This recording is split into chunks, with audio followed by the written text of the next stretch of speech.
Çin'in hakkında yakalama kararı verdiği Türkiye Cumhuriyeti vatandaşı Ankara Üniversitesi Dil ve Tarih Coğrafya Fakültesi öğretim üyesi doçent doktor Erkin Emet yaşananları anlattı. Yıllardır Dünya Uygur Kongresi'nin genel sekreterlik görevini üstlenen Erkin Emet, 2016'nın son aylarında memleketle irtibatımız kesildi. Ben o tarihten sonra hiçbir haber alamadım. 2020 başlarında memleketten haber geldi. 13 akrabamın toplama kampına götürüldüğünü öğrendim. Bir ay kadar önce bana Kaşgar Mahkemesi'nden bir iddianame geldi. Burada benim büyük abim Mehmet Emet, Ömer Emet, Nisa Emet ve Enver Emet gibi kardeşlerimle ilgili düzenlenmiş bir iddianame 2006 yılından 2016 yılına kadar kardeşleri yani benim Erkin Emet'in terör örgütü üyesi olduğu ve bilerek temas kurdukları gerekçe gösterilerek tutuklanmışlar.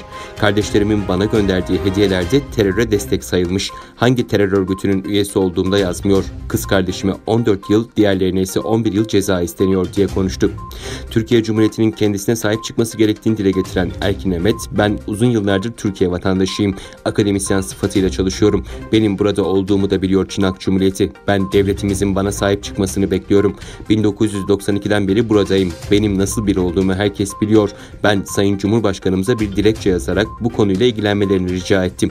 Cumhurbaşkanımızın ciddi anlamda Çin'le ilişkiye geçip bu durum dile getirmeli. Cumhurbaşkanımız mazlumlardan yanadır. Doğu Türkistanlı kardeşlerimiz mazlumdur. Erdoğan'dan bu meseleyi çözmelerini istiyorum ifadelerini kullandı.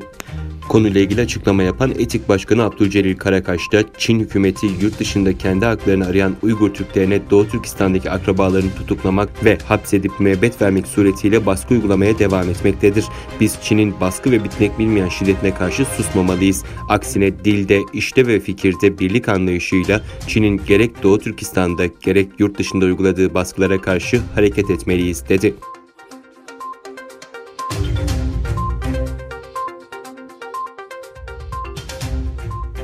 Doğu Türkistanlı genç Merdan Gabar'ın tutuklanması geçtiğimiz haftalarda uluslararası medyada geniş çaplı gündem olmuştu. Uygur asıllı modelin elleri kelepçelenmiş vaziyetteki videosu Çin hükümetinin Uygurlara yönelik baskılarını bir kez daha gözler önüne sermişti. Çin Dışişleri ise kısa süre sonra konuyla ilgili açıklamalarda bulunarak görsel ve canlı tanıklara rağmen tüm iddiaları ve konuya ilişkin raporları reddetti.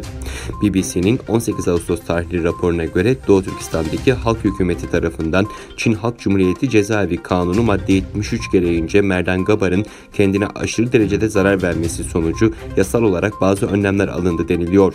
Ancak Merdan Gabar'ın Hollanda'daki amcası Abdülhakim Gabar, Çin'in bu haktaki iddialarını yalanlayarak Merdan'ın işi gereği daimi olarak Foşan şehrinde ikamet ettiğini, eğer iddia edildiği üzere bir durum söz konusuysa neden Foşan'da değil Kuçar'a götürülüp hapsedildi sorusunu yönelterek Çin'in iddialarının büsbütün yalan olduğunu ve işlediği cinayetlerini örtmeye çalıştığını ortaya çıkardı.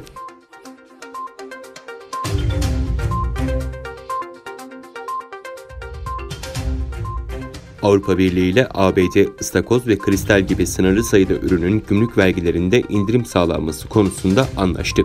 AB Komisyon Ticaretten Sorumlu Üyesi ve ABD Ticaret Temsilcisi gümrük vergilerinde indirim hakkında ortak bildiri yayımladı. Bildiride AB ve ABD'nin karşılıklı ticaretli gümrük vergilerinde indirim sağlayan pakette anlaştıkları kaydedildi. Bunun Avrupa Birliği ve Amerika Birleşik Devletleri arasında 20 yıldan uzun süredir yapılan ilk gümrük vergileri indirimi anlaşması olduğuna işaret edilen bildiride AB'nin ABD'den ithal edilen canlı ve dondurulmuş ıstakozdaki gümrük vergilerini geriye dönük olarak 1 Ağustos'tan itibaren 5 yıl için kaldıracağı, ABD'nin de AB'den ithal ettiği hazır yemekler, kristal, cam eşyalar ve çakmak gibi ürünlerden gümrük vergilerini %50 oranında azaltacağı belirtildi.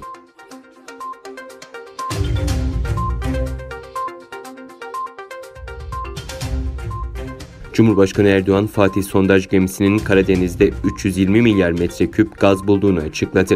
Aynı bölgede yeni keşifler beklediklerini vurgulayan Erdoğan, Akdeniz'de de çalışmalara hız verileceğini bildirdi.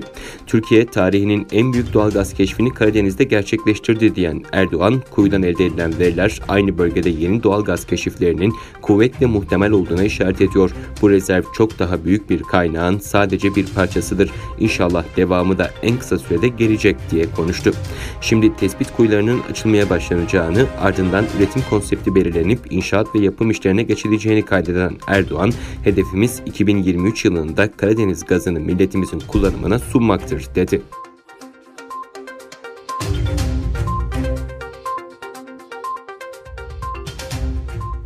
Çin'in Sichuan bölgesinde bir caddenin ortası aniden çöktü. Caddede meydana gelen çukura 21 araç düştü. Ölen ya da yaralanan olmadı.